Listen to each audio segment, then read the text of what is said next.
មានពេលត្រឹមតែមួយថ្ងៃចង់ទៅលេងតាមកោះប៉ុន្តែអត់ចង់គេហើយចង់ជិះទូកយូរអីអាចមកលេងនឹងកោះទន្សាយនេះបានដោយកោះទន្សាយនេះយើងជិះត្រឹមតែ15នាទីអីទេណាមួយខានមកលេងកោះទន្សាយនេះយូរដែរហើយអញ្ចឹងក៏មកលេងម្ដងទៀតហើយក៏ឆ្លៀតថតវីដេអូបង្ហាញពុកម៉ែបងប្អូនអញ្ចឹងណាមកទីនេះយើងអាចជួលកង់ជិះលេងមួយទឹកញ៉ាំអីជានៅមាត់សមុទ្រក៏ដូចជាយើងអាចគយគន់មើលថ្ងៃរៀបរយដ៏ស្រស់ស្អាតដោយទៅលេងនៅទីនោះបងប្អូនអាចទិញអីញ៉ាំពីលើគោក៏បានឬក៏ទិញនៅលើកោះនឹងក៏បានដែរហើយកន្លែងលក់សម្បត្តិទូកឥឡូវនៅខាងមុខបែបនេះវិញបងប្អូនមិនមែននៅកន្លែងចាស់ទេហើយសម្រាប់ទូកមួយទាំងទៅទាំងមក$25មួយទូកនេះយើងអាចជិះបាន10នាក់ហើយយើងក៏អាច share ចូលរួមជាមួយអ្នកផ្សេងបានដែរប៉ុន្តែបើសិនជាអត់មានទេយើងខ្ជិលចាំយើងអាចមកទូកដែរដោយពួកខ្ញុំចេះក៏ស្រួលមួយយ៉ាងដែរហើយសម្រាប់បងប្អូនដែលឧស្សាហ៍ពលទូកអត់ចង់ជិះទូកយូរមកលេងកោះទន្សាយនេះគឺត្រូវហើយដោយសារតែយើងជិះមួយជើងអញ្ចឹងត្រឹមតែ15នាទីអីទេទៅដល់កោះហើយថ្ងៃដែលខ្ញុំទៅលើកនេះហ្នឹងគឺខ្ញុំទៅចង់ថ្ងៃចុងសប្តាហ៍បងប្អូននៅពេលទៅដល់ឃើញថាមានភាពអ៊ូអរមនុស្សច្រើនភ្ញៀវច្រើនមែនតើហើយនៅលើកោះវិញគឺថានៅតែស្អាតតែសុភាពស្អាតដដែលបងប្អូនមានទាំងកន្លែងគេងល្អគេរៀបចំជាសួនស្មៅឡើងពណ៌បៃតងស្រស់តែម្ដងណាតម្លៃក៏សមរម្យដែរហើយនៅលើហ្នឹងក៏គេមានជាពោជនីយដ្ឋានរៀបចំកន្លែងបាយវ៉ាប់សមុទ្រមានកន្លែងជួកៅអីគឺស្រួលហើយជាពិសេសមានកន្លែងជួកង់ហើយគេគិតជាម៉ោង10000ទៅតាមកង់ថ្មីកង់ចាស់អីអញ្ចឹងណាបងប្អូនអាចជិះលេងបាទតាមពីក្បាលកោះរហូតដល់ចុងកោះមើលទេសភាពកោះគេនេះគឺញ៉ៃបងប្អូនកន្លែងគេង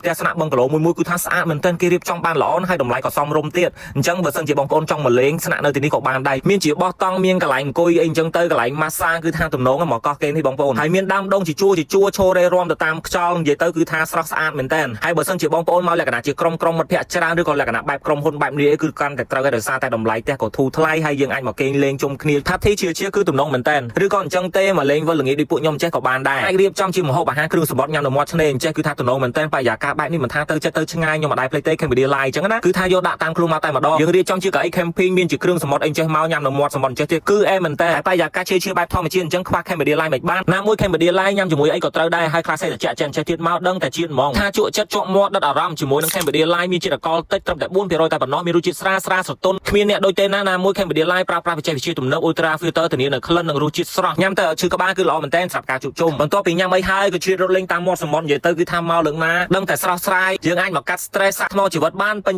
តែម្ដងហើយនៅកោះទន្សាយនេះទឹកក៏រៀងថ្លាក្រនដែរណាមួយទឹករៀងរាក់យើងងាយស្រួលលេងគ្រាន់តែនៅកោះទន្សាយខ្សាច់គឺថាអត់សដូចនៅកោះរងទេនិយាយទៅមានលក្ខណៈពិសេសរៀងខ្លួនអញ្ចឹងណាបងប្អូនពីកោះមួយទៅកោះមួយណាមួយមកលេងកោះទន្សាយយើងអាចសេវបិទចិត្តបានចំណាយមិនសូវច្រើនដូចកោះផ្សេងហើយបើសិនជាបងប្អូនមានពេលច្រើនអាចមកគេងនៅទីនេះក៏បានដែរយើងអាចរកទូកស្ទូចត្រីផ្សេងចិត្តនឹងទៀតអញ្ចឹងនៅចុងកោះខាងនេះវិញគេធ្វើជាផែបងប្អូនអាចជិះកង់លេងមកដល់ខាងនេះបងប្អូននិយាយទៅទេសភាពក៏ស្អាតដែរថតរូបបានទំនងទឹកឡើងថ្លាខៀវស្រស់ស្អាតតែម្ដងហើយសម្រាប់ទូកដែលយើងជិះវិលល្ងាចអញ្ចឹងគឺគេបិទត្រឹមម៉ោង5ល្ងាចអញ្ចឹងថ្ងៃនេះគឺខ្ញុំនៅដល់ល្ងាចតែម្ដងហើយនៅតាមឆ្នេរអញ្ចឹងគេមានចងរឹងជាប់ជាមួយនឹងដើមឈើរ៉មនឹងតាមមាត់សមុទ្រអញ្ចឹងយើងអាចគេងលេងគឺថាអូទំនងមែនទែនបងប្អូនហើយទឹកឡើងថ្លាណាមួយពេលល្ងាចអញ្ចឹងយើងអាចគយគន់មើលថ្ងៃរៀបលិចដ៏ស្រស់ស្អាតទៀតណាមួយដោយសារតែទូកមកយកខ្ញុំហ្នឹងក៏ទៅដាក់បាននៅលើកោះសិនអញ្ចឹងទៅក៏មានឱកាសចាំមើលថ្ងៃលិចបានឡើងល្អអញ្ចឹងណាបងប្អូនគឺទំនងថ្ងៃលិចនៅខាងកោះទន្សាយនេះគឺថាស្អាតខ្លាំងអញ្ចឹងវីដេអូដើរលេងកោះទន្សាយក៏ដល់ទីបញ្ចប់ហើយអរគុណសម្រាប់ការទស្សនាជួបគ្នានៅវីដេអូក្រោយទៀតជម្រាបលា